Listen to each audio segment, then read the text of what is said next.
This episode of Ticket Volume is brought to you by us, Invigate. Get service operations under control in no time. Get 1 free month of our software solution by going to try.invigate.com. Ticket Volume is proud to present an esteemed panel of 4 guests today. Good luck, Matt, trying to wrangle all these opinions.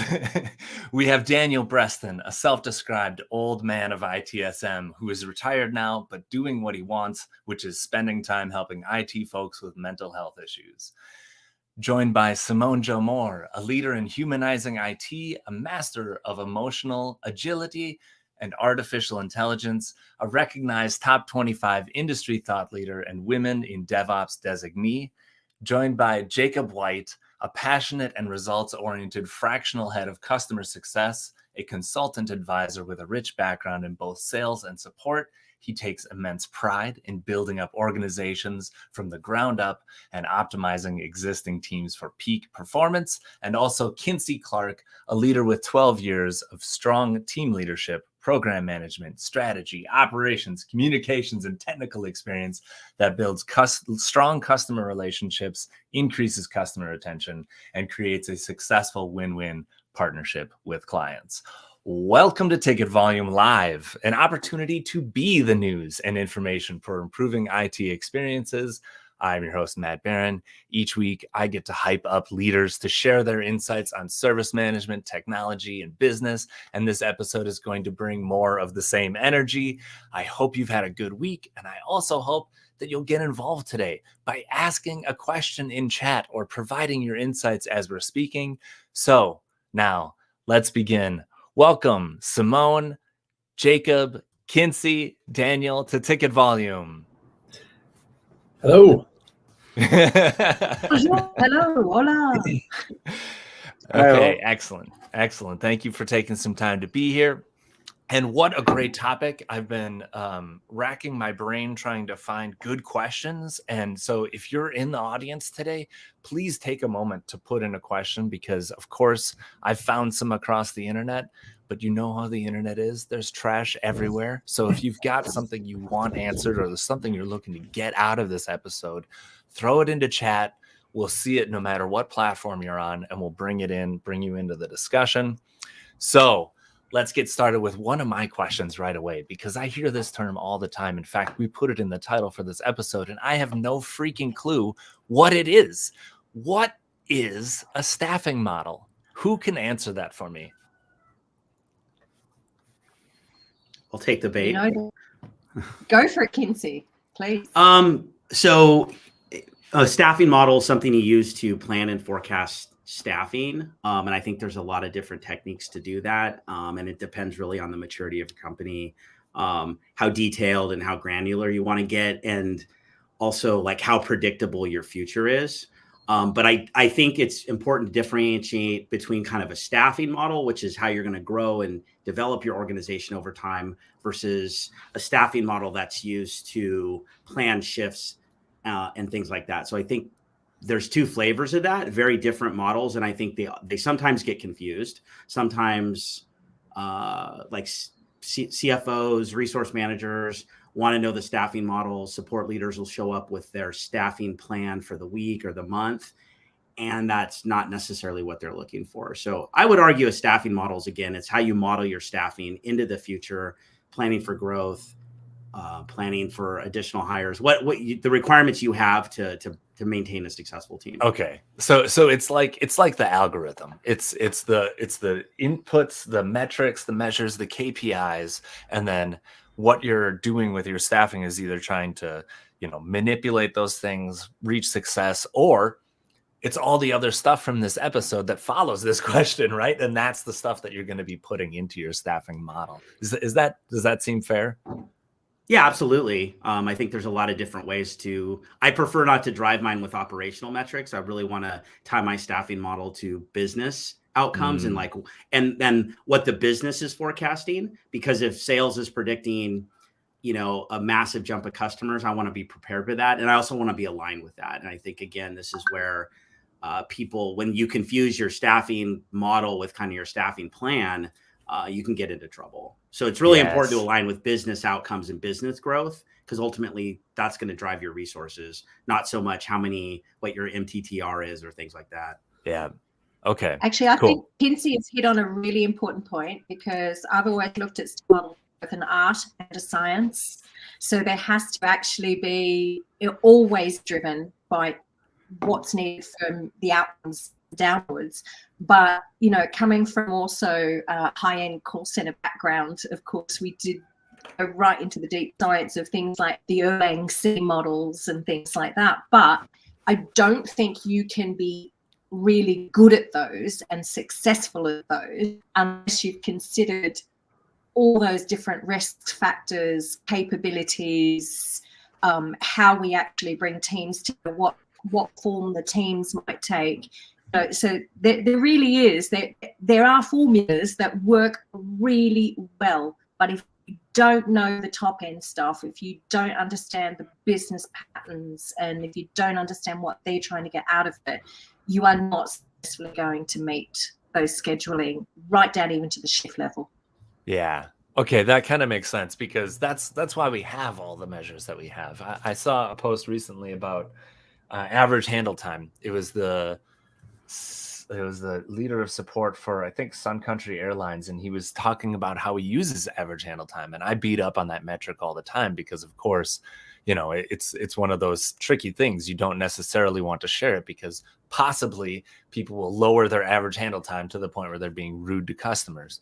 But really, I think your point, Simone, is that you need to be aware of all the things that are happening so that it can influence your staffing model. And I think that's a great point. So let's move on to a new tip, because one of the challenges right now, one of the biggest challenges in our industry, I think anyway, or the thing that I keep hearing about, is turnover and hiring. So let's do a round of everyone. What do you do about turnover? And we'll start with Mr. Jacob. Well, I mean, turnover is obviously a difficult scenario, especially if you have high turnover. So really, it's just attempting to prevent as high of turnover as you possibly can from the get-go. I feel that is, obviously what you need to address. But if you are in the middle of high turnover, just ensuring that the existing team is well supported and has enough resources to be successful in what they're supposed to be doing. Resetting expectations for both yourself and upper management to ensure that, hey, we're understaffed temporarily. So therefore, everyone is on the same page of what's happening. And it can be better communicated to the customers, if that was required, or, any other need that you have to do. But just planning that out as best as you possibly can, and then getting new hires on as quickly as possible so you can onboard them and get them to the appropriate levels of knowledge that you need them to be. And then, it's always a good time to be looking for new tooling and other things that might be able to help alleviate some of the pressure that you could be having with a lower head count than what you believe you need. So reanalyzing some of those processes and operations in that regard. Excellent response. Daniel, you've got anything to add? I'm going to go and flip the coin upside down. Before COVID, I agree with everything that Jacob just said. After COVID, we have this great redundancy that occurred, where all kinds of people were made redundant, and great resignation because people decided that with a couple of clicks, they could go and join somebody else in the digital universe. And now turnover is fluid, because depending on what you want to do and the skills that you require, your turnover and your new staffing to fill those slots that open can just kind of occur because of what's happening in your environment. If the British government all of a sudden says, well, this is what's going to happen, and these are the new things that we're going to bring in, and this is now going to be on our, staffing or on our manifesto for our election next year. Then all of a sudden, everything that you thought you were going to do is no longer what you need to do to stay alive. So turnover to me is quite fluid, and because of that, the model that you have for your organization is like a piece of clay, or maybe like the old Mission Impossible thing where, okay, this is what you need to do today. Let me go and get the pictures that I need or build the clay that I need to, to be able to create what the organization will look like now based on skills and capabilities, not necessarily on numbers of people and what they cost. Wow. I think that's pretty forward looking as far as like thinking about skills and capabilities versus butts and chairs. That's a big shift over the last couple of years then. Simone, have you got something to add? Yeah, I mean, the thing I think people forget about, especially for service desk or call centers, like regardless of those front end teams that we're putting together, is a dynamic that it's ever changing, and that balance between automation and the desire for what's actually wanted by the business or by the customers. I mean, let's face it, you can't provide a $6 million service on $6. That just doesn't happen that way. So I think they have to wake up to the reality of what the necessities are, and and also wonder at the amazing capability that actually lies within their people.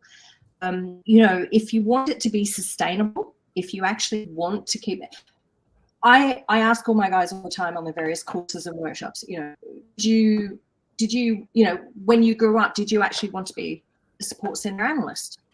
And it's not always a yes. A lot of people sort of fall into it. It's like that. Yeah, I want to be the doctor, the pilot, the fire, whatever it is. It's like, no, not necessarily. They don't necessarily go stay there. But I've had the opposite as well. I've had back-end engineers that actually want to come onto the service desk now because of what's currently going on and how we're operating and what's happening. So this is that whole thing about the dynamism, and thank you, Daniel, upskilling, reskilling. If you want to be sustainable, you have to work on the fluidity, that dynamics of how we bring people in and how we bring them in, how we take them. Oh, okay, I was going to say that in a very... Take them out with a gun. That was not the way I meant it.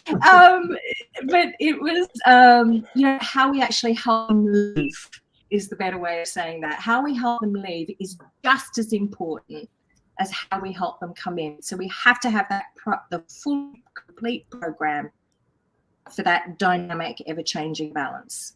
Yeah. The phrase, if you love them, set them free, comes to mind. One of the best managers I've ever had, Shane Carlson, said that to me, and I'll never forget it because he wasn't wrong. Kincy, what have you got to add about turnover? Yeah, I think earlier in my career, I embraced it and I saw it as a way to kind of cycle people through the organization. I see support is often, and service desks are often places where people start their careers in a company, especially if they're not deeply technical or, marketing or something like that. So it's a great place. So I really try to position my organization as a talent generator. And I think that worked well in certain environments, like early mid-stage startups. I will say my last round, I focused a little bit more on trying to prevent turnover. And I think was largely successful. I mean, just through all the reasons we've just talked about. But I think there's some situational analysis that has to be done. And do you want to embrace it and use it as a tool, and then plan for it? I think that's the key thing. Is if you are experiencing turnover, like build plans for it and kind of assume it's going to happen rather than be surprised by it. And that's what I've done in the past, to just make sure I was prepared for turnover and how to plan for it. Yes, it's one of those things that we need to do to be prepared for VUCA, for that volatility, uncertainty, complexity, and ambiguity of our new world. I think the point that Daniel made is totally relevant. Like, it can be as fast as 2 clicks to find a new job. So just know that turnover is going to be there. Plan for it as best as you can, and hopefully you're doing the right things to make work fun, so people want to be there. Exactly. Okay, so let's talk about understaffing and overstaffing, because I think this is a huge thing when it comes to staffing models. You look at all the metrics, you look at your coverage hours, you look at 24-hour support, global support, and then you think about headcount. What is the right amount? I would love to hear if one of you just raise your hand if you've got experience about going from being understaffed to being overstaffed and how you balance that. Don't all raise your hand at once. I All want right. the C-level version. Come on, Dan. You want the what? So Yes. I have a problem with the phrase understaffed and overstaffed, because then you're starting to talk about, what I call the Goldilocks syndrome. Yes. Is it too hot? Is it too cold? Or is it just right? And the question is, we're back to what Kincy and Jacob were mentioning, and Simone have been mentioning, is I don't know what right looks like tomorrow. If I know what right looks like tomorrow or next month, I need to go buy a lottery ticket. Because I'm that good. Yeah. Okay. And the question is, and I like what Quincy was saying about, is there a way for us to be able to say, we're going to put you on the bench, and that doesn't mean that we don't love you, dear, but what we want from you instead is we want you to help us make sure that some of the things that we're doing right now are correct. So get rid of all the old garbage data or documents or whatever that we have, okay?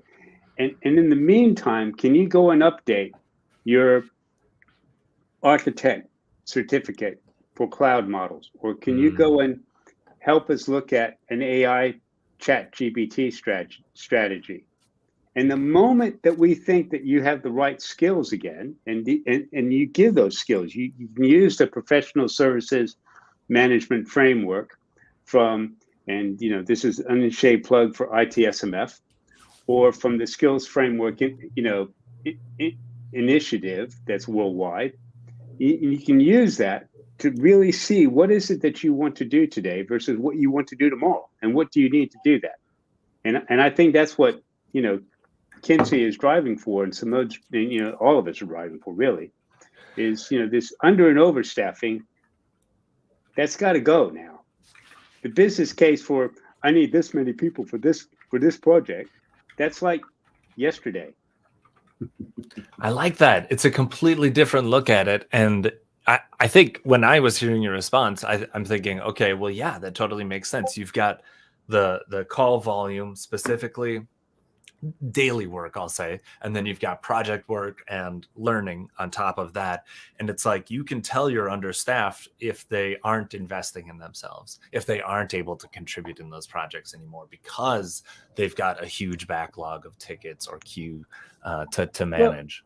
But let's look at that for a second. I think all of us will agree that the only place in IT that has the truth is the service desk. They know all the good stuff and all the bad stuff, all the good people and all the bad people, all the good vendors and all the bad vendors, because that's all they do all day long. So if you use them in a way that encourages your organization to get their head out of their backside, out of the sand, out of the sand, and actually let your service desk fluctuate as part of a team of individuals that is managing and creating a service or a product, then your service and product is going to grow daily. Okay? And it just becomes a piece of work on a Kanban board, or as part of your value stream map, or whatever visual tool that you guys use. And I think that's the trick that a lot of people miss now, is their service desk is way over here somewhere. And it ought to be like front and center. It ought to be where the CIO, and I can name CIOs that spend, on average, they have their own metric, 3 to 4 hours a week in the service desk. Okay. Well, I think under hire, again, I agree, taking issue with that, because at the end of the day, you're given resources. So unless you're running the company, you're really not in a position to determine overhiring and underhiring. And there's cases where you're given probably too many resources and you hire and then you have to lay people off because the business got over its skis. So I think the key is, again, it's to stay aligned with the business priorities. Like, I can't underhire. I can only hire what the resources that have been given to me, but I can make a case and I can connect my outcomes to certain business drivers. So again, my last company, I really tried to draw a strong correlation between staffing and customer satisfaction. So, hey, if you want to cut some people, that's fine. I mean, I don't love cutting people. That's not what I wanted to do, but that's a business case, right? So like, these are going to be the outcomes if you reduce the staffing of my team. Yeah. Conversely, if you increase the staffing of my team, these are some outcomes we can look at getting. So I hear your thing. I definitely think you can overhire, but that's, again, you'll find that out later. Yeah. You won't know it right away. You'll find it out later when you're told to lay a bunch of people off because the business got over. Do you know what? Again, they are seriously going to find this out with all the wonders of technology and the automation and AI that's coming in, all the stuff that we're sending, self-service, which is brilliant because people love to do things for themselves as well, and everything else that goes with that. But actually, Matt, you mentioned one particular metric, and we should never take a metric out of context because it all tells a story. And AHT, average handle time, is not a goal. That is not a goal. But yet so many still look at it and say, why is it taking so long on the call? And I'm like, no, this is not the goal. But what they haven't realized with this shift, that's why I said it's dynamic, with this shift with AI and everything else that they're wanting to do, average handle time is actually going to grow bigger. They've forgotten that all the simple stuff is actually moved to the self-service. And now guess what's going to happen to that leaderboard? It's like, well, hang on, average handle time is going to grow. Our average time of resolution is going to grow because we're dealing with more complex and complicated calls now. So as I've said to a few, anytime you have a team leader freaking out about there's so many calls in the queue, it's like okay, time to take a breath. What are we actually staffing for now?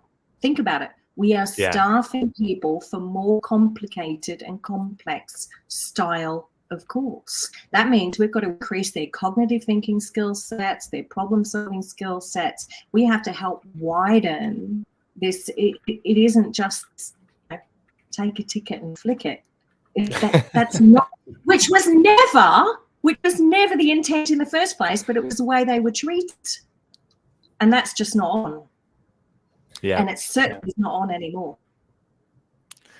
Jacob, did you have something you wanted to add? Yeah, I was going to, I mean, all of this is really amazing stuff. It's in what everyone's saying, just it needs to be a constant vigilance on the skill gap, of where your team is at, because whether you are over or under, whatever you want to call it, or, as we get into more complex work, because we're automating away the easy stuff that happens, that just is the way it is. So you need to, constantly be, working with your team to identify what they know how to do, what they don't know how to do so well, and help build that up for them. Not only are you helping build up that individual to get to the next stage in their career, to the next rung on the ladder or whatever, but you're also helping out your team and the work that is actually still in front of you to be able to get through that. So malleability, moving resources around as needed. If you are overstaffed there, let's talk about getting new certifications and help honing in more skills in other areas, or cleanup or whatever, or even, possibly shifting to other parts of the organization or teams. Maybe there's places over there. But and that's just as important if you are understaffed, that you're putting your strongest skill sets to what is the bigger stuff coming at. Just rearranging the puzzle as you need, and making it sort of the outcome what you need it to be. I mean, in the business sense of things. But yeah, that's a good segue for this question, actually, where someone is asking specifically. Yeah. They're interested to hear everyone's opinion on the role of succession planning. You've got these gaps maybe in your skills or competencies in your organization. So how do you plan for that as part of the staffing model? We're in the midst, and Shiraz says this specifically, we're in the midst of a generational shift where more millennials are moving upward in the org chart. So have you seen succession planning as part of call center strategy or staffing models? I mean, for me, absolutely. I mean, and we talked about that a little bit, or we touched on it during the turnover question. Is people will be in the support or service team for generally a short amount of time. But I'm a firm believer that is a fantastic organization to seed into other organizations. So that can be part of your succession planning, and then as you have your needs met right now and you're trying to read the tea leaves of the future, you need to constantly be building everybody up and set that expectation for yourself. I'm probably only going to have this individual for 12 to 18 months or however long you see that there.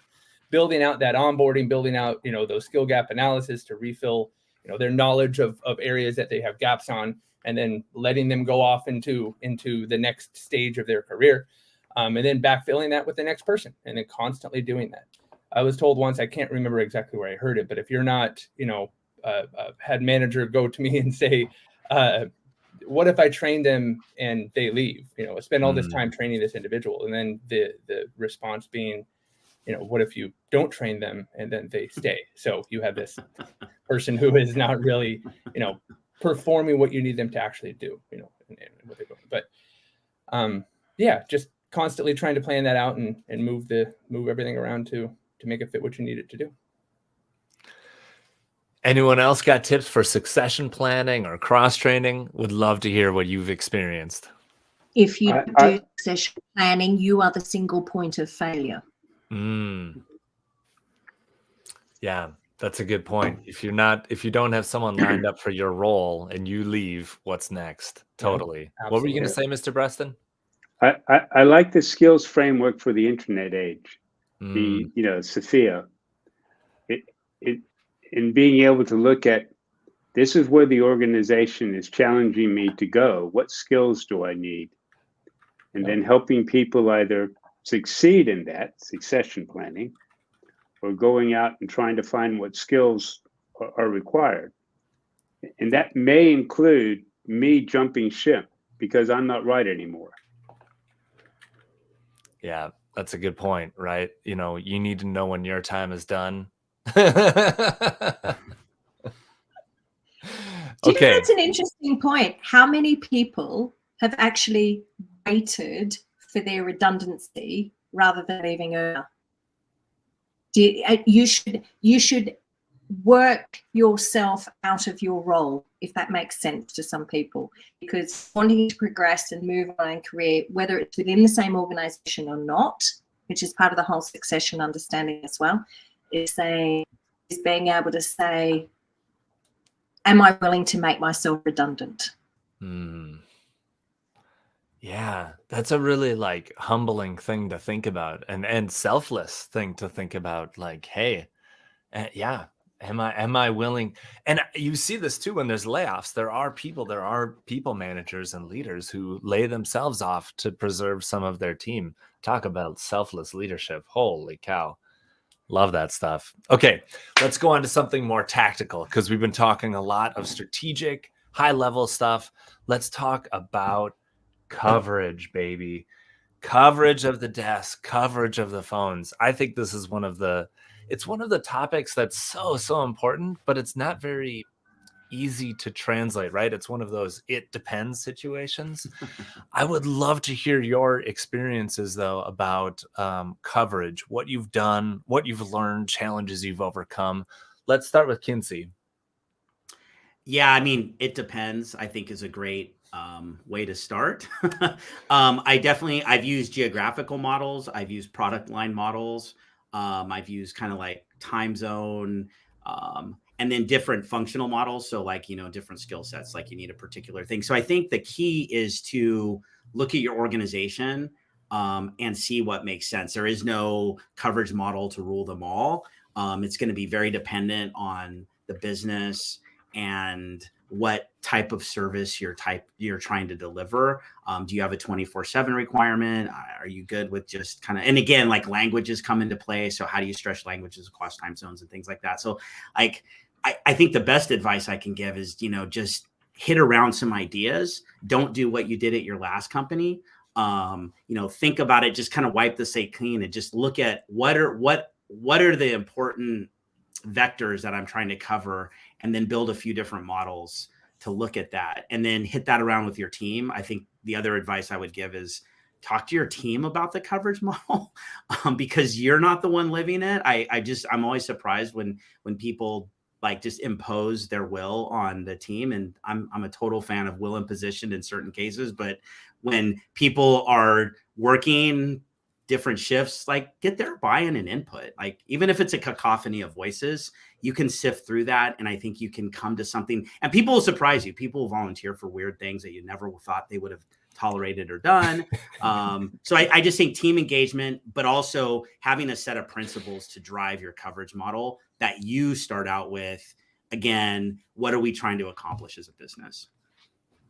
Okay. We senior management never get it right, because we're always looking at this money thing.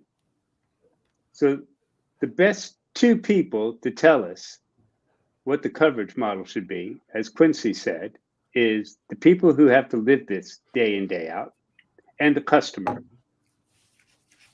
So if you, like First Direct does, the online bank here in Britain, literally goes out and asks customers on a weekly basis, this is what we're thinking of doing. What do you guys think? And they ask you 3 or 4 simple questions. It takes like 2 minutes to fill in their survey. Okay. But from that, they drive their model. And from that, they're the number 1 or number 2 rated bank, online bank in the UK. Okay. Because they're learning from the people that in a heartbeat can lead them. Yeah. Yeah, it's design thinking. It's outside in thinking. Ask the customers, ask the agents. We saw this yesterday on Support Driven, a community of support professionals.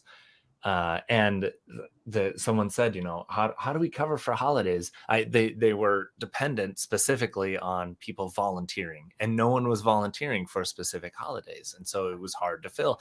Add to that, and I hadn't really thought about this because I, of course, respond with suggestions of what I've learned. But then someone pointed out, well, we have unlimited vacation.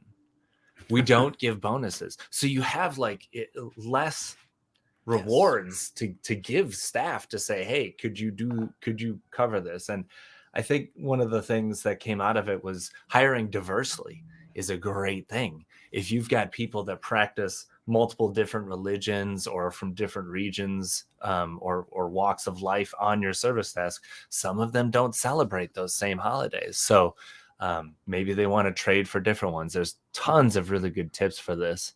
Who else has some tips for coverage when it comes to staffing? Yeah, it's something that when you've got and I love what Kincy said too, like with geographical language levels, they all play a part. But the cultural one that you just brought up, Matt, is particularly intensive. It doesn't matter even if you're not international, we still have so many multicultural issues to deal with as well. And shift coverage, it comes back to a couple of key things. There are legal things that must be covered. So this is where I find that a lot of success managers or support center managers actually suffer, is they don't always have the HR knowledge or the HR backup or understanding of the implications sometimes of how the scheduling happens. So there is an occupational health and safety side of it as well. And so, for example, even though core business patterns said that, look, on a Saturday or Sunday, we were, almost 24/7, but we had, it was necessary from an occupational health and safety to have 2 people on the shift, regardless of what the core patterns are, minimum 2 people, so that the person, if something happened, there was always someone on site or someone there that they could call on, and, things like that. So I think this is something. Yeah, okay, there's practical things, these are things that must be put in place and understood So go and, check your HR, check with your legal, check with all the things that matter in regards to, covering those sorts of things as well, especially around holidays, the requirements, and so on. But, the other thing from a cultural perspective, and Kincy had it right, go and ask them. Hand over the stuff to your team leader. Hand over the stuff. I used to say to the guys that they had different products, different time zones, and I'd say to them, look, here's the patterns, here's the demand, here's how many people I need across these days and these weeks and whatever. That's what's needed. We managed to get it out. Originally, it was 2 weeks. We managed to get out the schedule 4 weeks fairly solid. We had it out to 6 weeks, where those 2 weeks were a bit, fluid. And we said, if you guys want to change shifts, if you've got something personal on, or if you've got this or that on, whether it's studying or family stuff, you can agree with each other to swap your shifts. I have no problem with that, as long as the business is covered as needed. Mm-hmm. Yeah, share the responsibility. It seems like such a risk, but it really isn't, because you're on a team together. People want given the guidelines. Yeah, they want to know. They want to know what's right, and they want to do what's right. Okay, next question, because this is a big one, and one that I'm seeing constantly now is a lot of people are bringing support back in house. Either they don't like their MSP, or they don't like who they sourced it to, or it's just a psychological change. Like, this is where we're going, this is where we're investing, and I want to tap Jacob's brain, because the dude has built from scratch. So the question that I get constantly is, where do I start? Do I start by hiring staff? Do I need to staff my desk, or do I get tooling? What do you recommend to someone who's either bringing something back in-house or starting their first service function? Yeah. So again, like with anything else, it depends. It depends on what kind of work you have to do. It depends on the complexity and what kind of model you're actually needing to cover. Do you need 24/7? There's all sorts of questions that is going to kind of answer this for you. However, especially starting from scratch, you do need humans to help you figure it out. So you're not, a one-person band trying to staff 24/7. That's just not feasible. So, you need to ask your question, the questions of what's most important. You need to hit SLA and all that other fun stuff that's required. And then start lean with your staffing, 1 or 2 people, and then make your growth decisions as you move forward. But those initial hires, they in my opinion, need to have good, like, just the very unique skill set of documenting and able to handle a lot of different processes and technologies from the get-go, and be a bit more less rigid in their responsibilities, and they will help you figure out what needs to be done as you're moving forward. So again, there's no real straight answer for this question. Yeah, maybe everybody else has some experience otherwise, but yeah, starting with your initial staff is probably the most important in my experience. I really like that answer, because immediately you can imagine if I hire a good rock star, or I hire someone like myself, then we know that we can grow it. Yeah, Simone's like, oh, Matt, your ego's showing. No, but I'm saying, like, if the support leader, the person growing the organization, has that ambition, has that drive, maybe even would have done that 24/7 support, then you know that the person that they're hiring is going to do the same, and you can scale up that way. What does anyone else have opinions or ideas or experiences how to grow a service desk from 0 to some? I like Jacob's answer. I want to caveat off of one of the things you said, though, about the tools. And the tools should come last. Yes. I think all of us know or have heard of Stuart Rance. And Stuart's favorite story at a conference, especially if he's holding a beer, is to tell you about how for years a service desk ran until they felt comfortable as to what they were doing on paper. everything that they did was paper-based. The way that they passed tickets to other parts of the organization, it was there was no tool involved. It was if it wasn't paper, it was an Excel or Word document that somebody went and created, and then that got passed around. And once they felt comfortable that this was the type of information that they needed, and this was the type of information that they wanted to store, then they started to look for a tool, and they used Moscow. Must, could, should, won't. What must we have? What could we have? What should we have? And what in no way, shape, or form should we spend money for? Yeah. Then what you do is you go to, back to your teams, and you give them the brochures or the websites of some tools and go pick your favorite 3. And of those 3, you bring it in for a pilot, and you let your teams vote on what the tool is that they want to have for them. And you also let your team vote on the type of skills that they need to have. And you let your team vote on whether or not they think that's helping people. And you let them use an NPS score. Because we're staffed like this, and because we're using this type of tool, this is the way we're acting. And the internal gods aren't beating the crap out of us, and customers aren't beating us up. So it must be working. It must be working.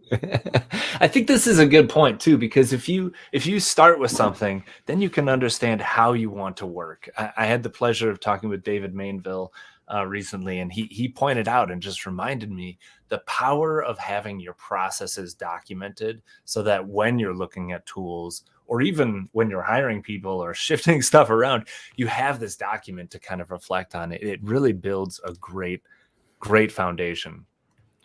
Okay, we're going to stick to 2 more questions. The next one is partnering with HR. How do we partner with HR? What should we be looking to HR to provide? What should we be expecting of HR? Let's start with Simone. What have you seen that HR does well, maybe misses the ball on? Where should we be leaning on them? That's a real tough one. It's been a very big part of my career. I come from an OCM and HR background, so been in a lot of mergers and acquisitions, to put it politely. When I was first becoming a manager myself, I was like, yay, I get my own PA and all of this. I was so excited, that this would happen. Only to come into the period where HR was actually sort of crushed by a lot of organizations, because, believe it or not, HR suffer many of the same issues and acts that IT does. And so the whole learning and development side of things, the training programs, being able to how we do our recruiting and all of that became very much just straight up hire, job role kind of stuff. There was not a lot of support from HR, and unfortunately, many of us managers and at line management, even going above and becoming a leader, are not given that HR experience. So but I've seen the regrowth of HR, and I so love it. Hacking HR is one of my favorite communities. Absolutely adore. And so the whole issue around pay, around what the job role requires, what skill sets we should have. Fortunately, HR don't know what we know we need. Mm-hmm. So we need to talk to them, yet they send us a form and say, fill out a nice template of a job role. And that doesn't always encounter the human side of stuff. And we need to have our relationship. I would push for anybody in IT, for any leader role, please go sit with your HR and saying, what are all the different aspects I need to consider?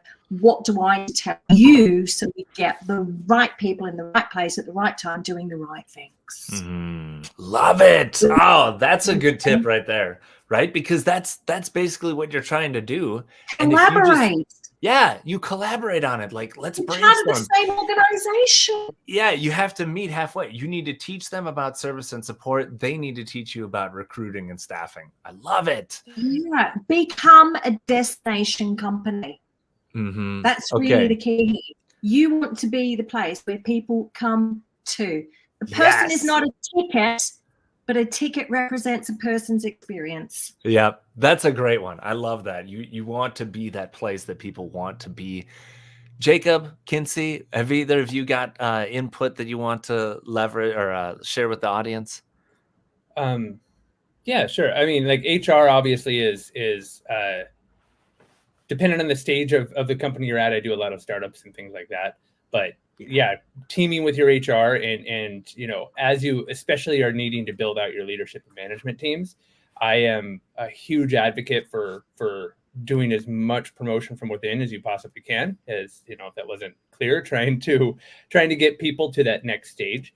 And quite often when you're doing that doesn't have a lot of people don't tend to have a lot of that leadership or experience, which often comes from HR background or some sort of business background. So teaming with your HR teams to ensure that you're, any trainings or resources that you can have in that regard, I have found to be very helpful. And then also working with HR because they are, when you're attempting to develop your culture. So you have a very specific culture and you want it to be welcoming. We talk about the destination place to live. I mean, the HR is going to be trying to do that for the entire company. And then as you're teaming with your HR team, you can make sure that you're attempting to adopt and nurture all those culture things that they are attempting to do.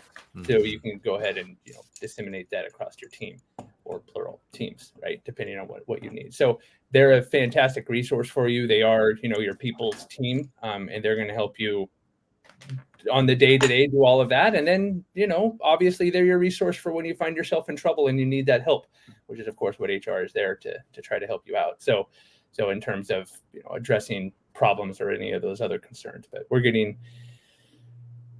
into all that other exciting stuff of just managing people, which ugly parts too, and HR is definitely going to help you with that. It's an art form and something that you can study your whole life, and man, you'll still hire a ringer, and one day they will challenge everything you know about leading people and managing people. Definitely. Kincy, did you have anything you wanted to add? Yeah, I think something to be cognizant of is the rise of talent in HR and people departments. So the function's becoming a bit bifurcated. So it's really important to think about working with talent managers that are not necessarily your classic HR business partners. So I think, understanding that they have incentives and they may not align with your incentives, right? So in the kind of pre-pandemic, kind of middle pandemic, when people were hiring like bananas, a lot of talent people had really high expectations as far as like bringing people in the organization, because we all had to grow 10 million X. And the challenge is you may not want to grow that fast because you want to filter for quality, not quantity. Mm-hmm. And the talent incentives, contrary to what they say, may not align closely with what you're trying to do there. So, one of the pieces of tensions I've experienced is interview length. When it was like, get on the mill, we just got to hire people. Everyone wanted like 3 interviews tops. And my interviews cadence is typically 5 to 7. I mean, I'm even for entry roles, and I know like that's heresy in some, but that's what I like. And it works for me. I generally hire good people. So, but when your talent team's saying like, hey man, this is taking too long, you got to move faster. Like, standing your ground there with them, I think is really important. And the way I do that is by scripting out, like having very well documented interview processes. So not interview scripts, but interview processes. So I can go to them and say, I am really good at interviewing and I'm really good at building these processes. And you guys are really good at sourcing candidates for me. So let's work together, but don't tell me how to interview because I'm the hiring manager. That's my job. And I think hiring managers outsource that stuff way too much at their peril. So take control of your hiring process. That would be the first thing, and document it so you're a credible player. It doesn't need to be a 70-page handbook, just a document saying, hey, we do this interview, then we do this interview and this interview. These are the outcomes we're looking for. That's simple enough. but you got to be credible if you're going to contest with people who see themselves as interviewing experts. I'll fight that fight every day, but I got to come prepared. That's so true, and great advice.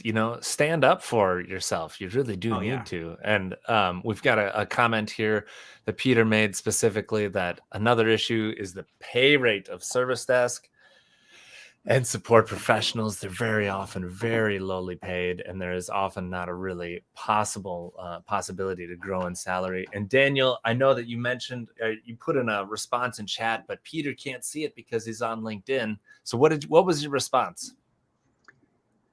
So let me get this right. The business decision is to pay the people that get the first phone call from a consumer or customer the least amount of money. That's a business decision. That is what's going to keep your organization, private or public, okay, in good terms. Mm-hmm. It's the same argument that's going on now with all the strikes here in England. We pay the nurses the least, but they're the people who live day in, day out, 24 hours a day, 7 days a week, and the junior doctors second least. Okay, so they're striking. Hey guys, this isn't right. So I think all the service desk people should strike. Wow, interesting. I have had that in the back of my mind very recently, that's something that we might be able to pull off. I thought about a union, like imagine a union and think about the benefits of a union in the service industry, mental health, pay, reasonable hours. You could put that into that model that you're building.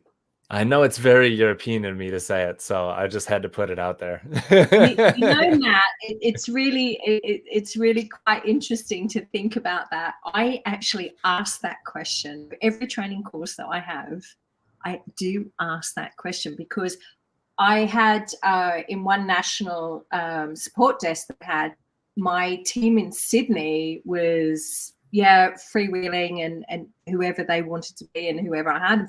But my team in Melbourne were unionised. They were actually part of a union. And which is another thing that I think a lot of support centre managers and things don't realise the other things that can take place, like what's the differences between your teams wherever they are. And it took a different focus and of management for one team versus the other team, just purely because of the nature of that, which was I found really interesting. And the other thing is, I don't think a lot of organizations realized, and for those of us that have been in the uniform services before, we understand what it is to be first responders. We understand what it means to be on the front line. Yet what a lot of people didn't focus or didn't see was how much service desk was on the front line during that pandemic crisis and any other crisis, because they are the central point of communication. They are that pivot point. They did so many things, and there's many stories out there, and I do ask people to look at those IT support stories. But our service desk is one of the most unfunded life and business saving interaction points.